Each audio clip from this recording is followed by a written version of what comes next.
Hey guys, so we're doing lesson 1.1. This is called transformations. Make sure you're setting up your notes with the title. I would also put your name and your date in the class just so you can keep those organized. Our material is organized by units. So just to let you know, this is lesson 1.1 because we are in the first unit and this is the first lesson of this unit. We're going to start off with key vocabulary. That's something that we traditionally do for all of our lessons, just because you got to know the lingo. For me, I really do believe that math is a second language, or for some of us, a third language. Math is universal throughout the world, and so understanding the wording and the vocabulary helps you grasp math. So if you're someone who struggled in math in the past, a lot of it has to do with your vocabulary. So we're going to start with an old skill. Our old skill is from middle school, the idea that we can transform a shape. So you learned about transformations in middle school. You learned about reflections, translations, rotations, different things like that. In Math 2, we're pulling that old knowledge and adding on to it. So many of you might remember that an original figure is called the pre-image. So he's the original, he's the OG, is your pre-image when dealing with coordinates of that figure. So for example, if I had, let's say a triangle, there's corners here, and each of these corners have a coordinate. So the coordinates of that figure, if we were actually writing out the coordinates, our little X and Y's and whatnot, our original would be our input or the domain. And then we're going to be moving our figure in some sort of way. Because again, it's a transformation. So after we move it, I know those are not symmetrical, but after we move it, this new figure is called the image. So just make sure we're remembering pre-image and image. That literally, that prefix pre means before, so the before, and then the image is the after. And again, we're going to see different vocabulary for that. We can also call the after our output or the range. And those words are, I'm sure, familiar to us. We might be a little rusty and dusty, but we're going to bring those words back up. Now, something that you might not be familiar with is this next idea. So if I transform, aka if I move a figure, and even though the location of that figure has changed on my coordinate plane, my X and Y, the shape, the angles, the length of the sides, all of those things did not change. So another word we would say here is that they are congruent because they did not change. But this idea that we have movements that don't change the shape, that's classified as a rigid motion or a symmetry. So we're going to have a couple different transformations that fall under this category of rigid motion, aka asymmetry.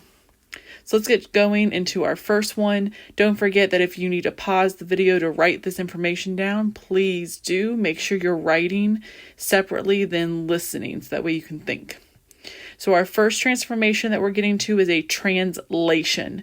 Those words look very similar, like literally transform with a F, but this one's a translation. I like the name of this because I feel like it helps me know the movement. So the movement here is a slide. And just like the SL, we've got that SL here. So a translation is a slide. So remember we were talking about we're sliding things on an X-axis and on a Y-axis. And remember we talked about how this triangle up here, its corners could have X and Y coordinates. So with a translation, we're going to be taking these X and Y coordinates and we're going to be adding or subtracting a value to them. And that value tells you the number of spaces, and whether it's a plus or a minus, this is going to give you direction. So let's talk about that real quick. So when we're thinking about an x-axis, so our x-axis is horizontal And so that it's a horizontal line, it goes from left to right. So it's a horizontal line, it goes from left to right. If x is positive, so think about this. If I'm looking at a coordinate or a x and y axis, my numbers are getting positive as we move to the right. So if x is positive, we're going to be moving to the right. If x is negative, so if the number that x represents is negative, think about that. Negative numbers are going to go to the left. Let's switch over to y. So if we think about our y-axis goes up and down. So that would be a vertical line. So if y is positive, so think about y being positive, would that be up or down? Hopefully you're thinking it's going up. And if y is negative, that means it would be going down. So understanding movements of x and y are extremely important, and that has to do with positive and negative signs. So let's keep that in mind as we keep going. So we need to be able to write a translation in a couple different ways. So we need to first be able to write it in English, like we just went over. We need to be able to write the rule, which is again dealing with our x and our y coordinates here and what's happening to them. We also have a function notation. So this one is kind of like a shorthand because there's a secret. Mathematicians are actually super lazy. So T stands for, oh yeah, translation. And then we have our X and our Y coordinate. And these numbers are written smaller and a little bit lower compared to the T. So let's just try it out. So notice I've got x plus 4 and y minus 2. Because I'm adding or subtracting with x and y, I know it has to be a translation. There's going to be other movements that involve like multiplication and whatnot. So specifically because they're plus and minus, I know that this is a translation. So I'm going to write a T for translation. Notice that for x, we are doing plus 4. So that means my new x coordinate, I'm going to be moving that 4 spots. And our y coordinate has a minus 2 here. So I'm just going to write minus 2. So that's just your shorthand, kind of like when you send a text message, the short way of writing this rule. So now we got to make sure we understand what this rule means. So let's start with x. So remember, x moves what direction? X can either move to the left or to the right. Now, this x is moving which direction if it's positive? So if x is positive, does that move to the left or to the right? It moves to the right. So we know 4 units to the right. Now let's focus on y. We know that y moves up and down. So again, pay attention to that sign. That's a negative. So if it's a negative sign, would that go up or would that go down? It should go down. So 2 units down. All right, one last one. So this time I gave you the English and we need to write the rule.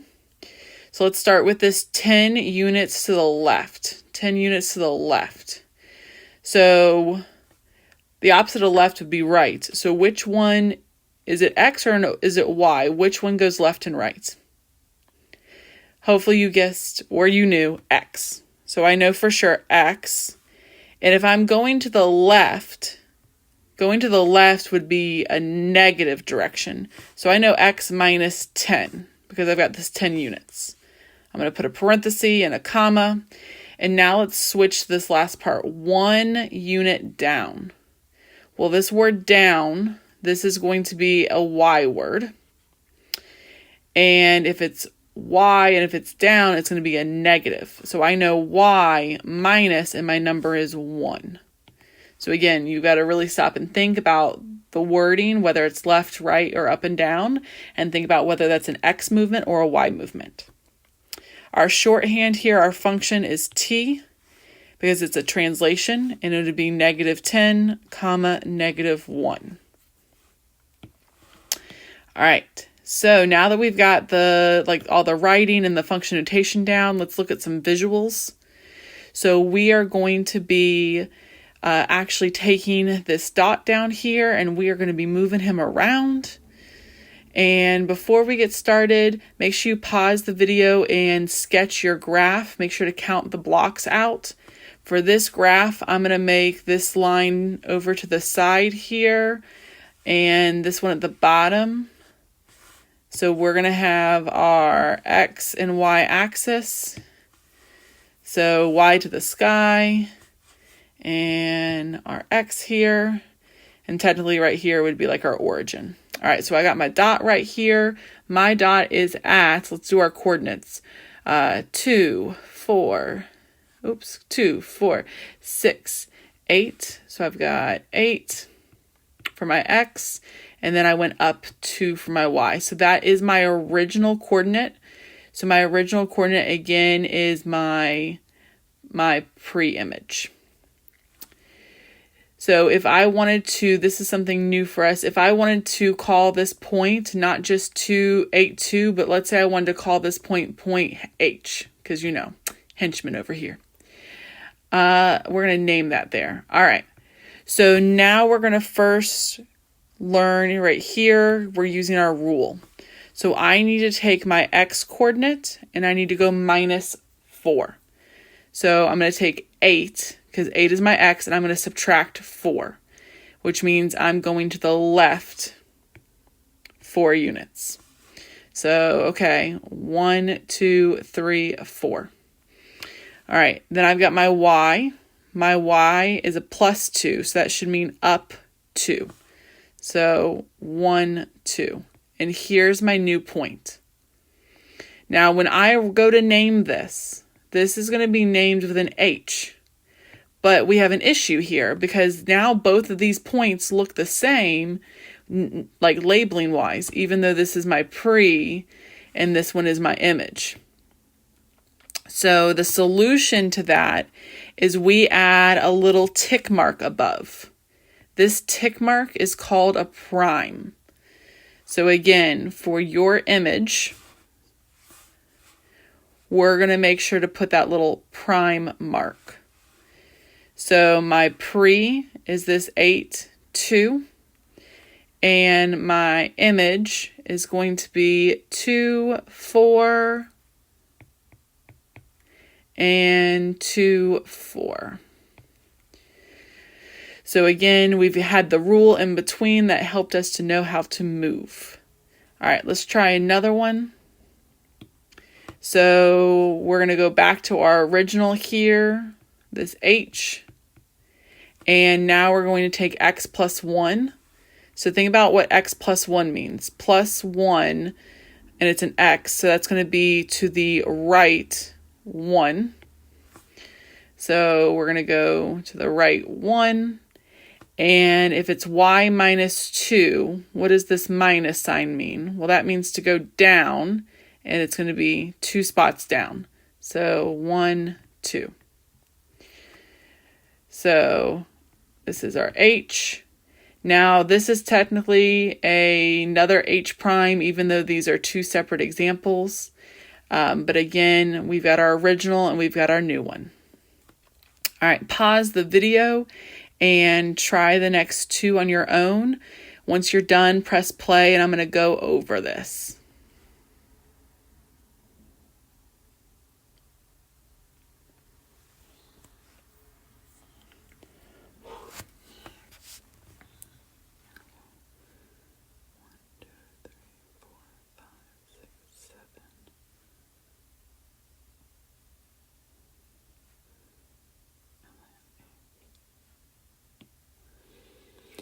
All right, hopefully you've got a chance to do it. So our first one should be -7, and then up 8. So 2, 4, 6, that all the way up here. So your point should be up here for this one that I did in green. And then your next one, -5, we should be going to the left. 2, 4, 5, and then -1 would be down, so your other point would be down here. Hopefully you got those right, and if not, make sure you're asking what went wrong and trying to figure that out.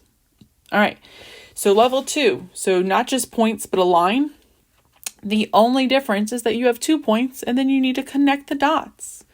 So let me show you real quick. So, all right, I've got M right here. M, notice my coordinates here. I'm at -1, and this is at 2, 4, 5. So I'm going to be taking this point. So I'm going to be taking -1, 5, and I need to be doing the rule here. So what we're technically doing is we're taking -1, which is my x, and adding 4. And we're taking 5, which is my y, and we're subtracting 5 because we're actually going to do the rule, do the movement. And I know that my new coordinate point should be -1 plus 4 would be 3, and 5 minus 5 would be 0. So again, this is going to be my pre, and this is my image. So let's actually do that. So we need to find 3, 1, 2, 3, 0. So this is my M, and again, I'm going to put that little tick mark there. Remember that tick mark is called a prime symbol, and that's indicating that that's the new one. Now, obviously, I could have counted the dots over. Like I could have said x plus 4. Could have gone, 2, 4, and then -5, 2, 4, 5. So you can actually draw it out, or you can start to do the math, the little formula here. All right, let's do L. So L is at -2, 4, so -4, and 1. Again, my formula here is +4 minus 5. So I'm going to be having -4 minus 4, which is 0, and 1 minus 5, which would be -4. So I need to go 0, and then -4 would be right down here. So that's going to be my L prime. And then we just connect our dots, and oops, I erased. Then we just connect our dots, and we are all done. Obviously, a ruler would be nice. All right, so last but not least, we need to be able to do shapes. And literally shapes is the same exact thing, except for we might have 3 or more points. And again, just to show you the notation, we've got the function notation here. We see that T for translation.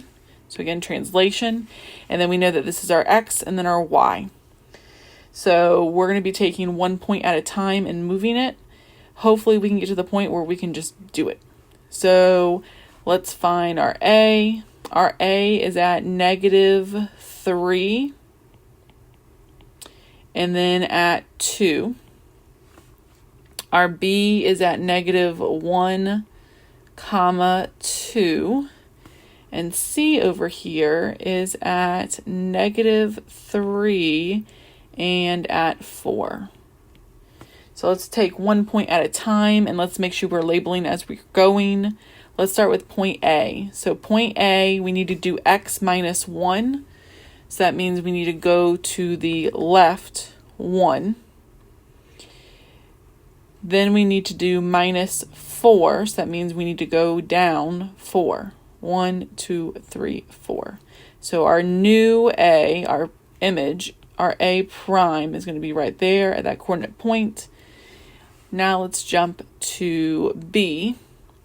So B is -1, 2.